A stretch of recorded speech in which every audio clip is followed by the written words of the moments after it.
La Bible dit ceci, si vous vous fâchez, ne transformez pas votre colère et votre énervement en péché.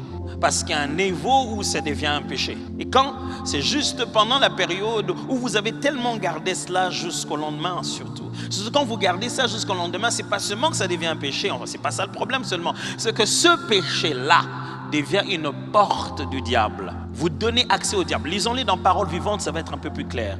Si vous vous emportez, ne commettez pas de péché. Se fâcher n'est pas un péché. Mais quand on se fâche, il est plus facile d'en commettre. En pensée, en parole. Il y a des gens qui se fâchent, qui te disent... Il y a des gens qui font un signe, et les signes, c'est l'insulte. Il n'a rien dit. Mais les signes a suffi. Il dit, si vous vous emportez, ne commettez pas de péché. Ne laissez pas le champ libre à la colère et que votre ressentiment s'apaise avant la nuit. Pourquoi pas le jour? Non, c'est comme s'il existe en ce moment de traverser entre aujourd'hui et demain, cette période de la nuit, une vulnérabilité dans votre esprit. Écoutez la suite dit, ne prêtez pas l'oreille au diffamateur, le diable, et n'en trouvez pas la porte au démon. Ne lui donnez aucune prise sur vous. C'est ce que vous trouvez dans Louis II qui dit ne donnez pas accès. Le mot grec qu'il y a là-bas veut dire parcelle de pouvoir, un espace à lui.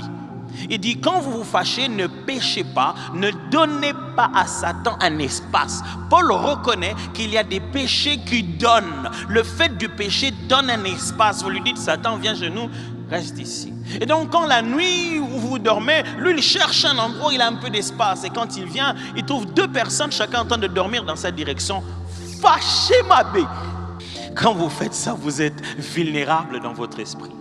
Quand vous drainez la colère avec vous d'un jour à un autre, vous vous faites du mal et vous vous fragilisez.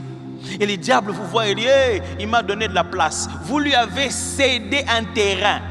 Pasteur, comme ferait quelqu'un, mais faites tout, pas pour demain.